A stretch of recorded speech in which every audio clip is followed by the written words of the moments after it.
गोपियां ठाकुर जी से बड़ा प्रेम करने लगी। चलते उठते बैठते सब गोपियां ठाकुर जी का ही ध्यान करती। तो गोपियां कौन है? बोले बड़े बड़े अरमादिक देवता महात्मा, अमलात्मा बिमला महात्मा ही, अमलात्मा बिमलात्मा महात्मा ही गोपियां बनकर के प्रकट भये हैं। देखो गोपी का अर्थ क्या होता है? गो माने होता इंद्रिय, पी माने होता पीना।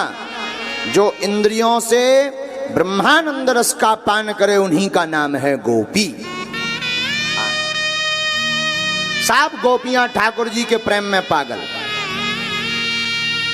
भगवान जब जावे गैया चराने बांसुरी बजावे तो गोपियां सुध बुध खो बैठे। एक बार तो गोपियों ने बड़ी गजब की शिकायत करी।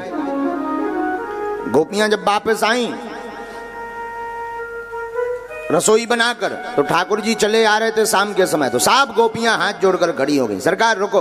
भगवान बोले बताओ। तो गोपियां बोली मुरहर रंधन समये माँ कुरु मुरली रवम मधुरम नीरस में धोरसताम कृषानुरप्येति कृषतरताम। ठाकुर जी आप हमारे रसोई बनाते समय बांसुरी मत बजाया करो। भगवान बोले क्यों ना बजाएं? बोले सरकार जब आप दोपहर के समय बांसुरी बजाते हो उसी वक्त हमारी रसोई रहती है, हम रसोई बनाते हैं, लेकिन आपकी बांसुरी में ऐसा न जाने कौन सा जादू है कि आपकी बांसुरी की मधुर तान को सुनकर हम तो बेसुध हो जाते। सो तो ठीक है, जो चूल्हे में हम लकड़ियां लगाते हैं न जाने कौन सा जादू है, वो लकड़ियां हरी होकर के रस टपकाने लगती, आग बुझ जाती, रसोई धरी की धरी रहती है। इसलिए रसोई मत बनाया करो। ठाकुर जी बोले देखो हम छोड़ेंगे तो नहीं, हमारा तो जब मन होगा तब बजाएंगे। सरकार घर में पर सासू माँ हमारे क्लेश करती है, अरे बड़ी आलसी है, काम चोरन है, पानी डाल दिया गीली लकड़ियां लगा ली इसलिए रसोई नहीं बनी। बोलो सीताराम। बड़ा प्रेम गोपियों का।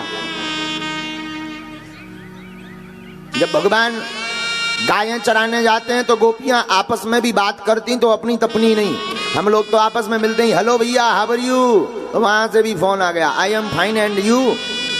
हाँ, लेकिन धन्य है गोपियां आपस में मिलती हैं तो ये नहीं पूछती तेरा हाल क्या है, और ये पूछती हैं कन्हैया कैसे हैं। ठाकुर जी हमारे ऐसे, ठाकुर जी वैसे हैं। एक गोपी तो बड़ी प्यारे भाव सुनाती गोपियों को। ठाकुर चित्ती की प्रति है हमें कैसहु टेक तजे नहीं भोरो, ओ बाबरी बे अखियां जरी जाए जो सांवरो छाण निहारत गोरो। बाबरी बे अखियां जरी जाए जो सांवरो छाड़ निहारत गोरो। गोपी कहती है अरे सखियो हम ठाकुर जी से इतना प्रेम करते हैं कि हमारी आंखों में श्याम सुंदर के अलावा कोई दूजा बसे ही ना। और सुनो, मैं तो भगवान ब्रह्मा से प्रार्थना करती हूँ कि हे ब्रह्मा, धोखे से भी अगर मेरी आंखें सांवरे को छोड़कर किसी दूसरे गोरे व्यक्ति का ध्यान भी कर दें तो मेरी अखियां बर जाएं, जर जाएं, मैं अंधी हो जाऊं। इतना प्रेम करती। दूसरी गोपी तू अपनी क्या कहती मेरी तो सुन, तू बता सकी। तो दूसरी गोपी सुनाती कान ना दूसरो नाम सुने नहीं, एक रंग रंगो यह डोरो, धो कहूं दूसरो नाम कड़े, रसना मुख बांधे हला हल गोरो।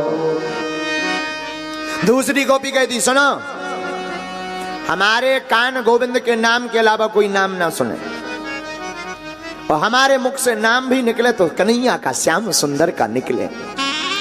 और मैं प्रण लेती हूं गोपियों, तुम्हें सौगंध है कन्हैया की, अगर मेरे मुख से श्याम सुंदर के नाम के अलावा किसी दूसरे का नाम अगर आ जाए तो तुम एक काम करना, मेरे मुंह को जबरदस्ती पकड़ करके इसमें विष भर देना ताकि मैं मर जाऊं, किसी दूसरे का नाम ना लूं। ये गोपियों का प्रेम है, कितना उच्च प्रेम है गोपियों का। तीसरी गोपी बोली हमारी सुनो, ठाकुर चित्त की वृत्ति। बाटन में घाटन में बीतन में बागन में वृक्षन में बेलन में बाटका में बन में धीरन में दारन में देहरी दरीचन में हीरन में हारन में भूपन में तन में कानन में कुंजन में गोकुल में दामन में घन में और उधन में जहां जहां देखूं तहें श्याम ही दिखाई दे सालिग्राम छाए रहे नैनन के मन में। तीसरी गोपी कहती वाह तू अपनी बार सुनाती मेरी भी तो सुन। हाँ बता। मैं तो कहती हूँ मैं यहाँ वहां घाट में गाय में धन में घर में परिवार में बांधव में सब में ही अपने कन्हैया को दर्शन करूं। अब मैं एक बात कहूं मैं तो आंखें भी बंद करूं तो सपना भी कन्हैया का ही देखूं। जागते भी कन्हैया और सोते भी कन्हैया मेरे तो हर पल श्याम नैनन में बसे। मैं तो कहती हूं जिस पल जिस क्षण मेरे श्याम मुझसे दूर हो उसी पल मेरे प्राण निकल जाए। उसी पल मैं मुर्दा बन जाऊं। श्याम से बिलग नहीं रह सकती। गोपियों का प्रेम बड़ा उच्च बहुत ऊंचा। ऊंचा कितना जरा देखना। भागवत के 10वें स्कंद के 29वें अध्याय के 11वें श्लोक में भगवान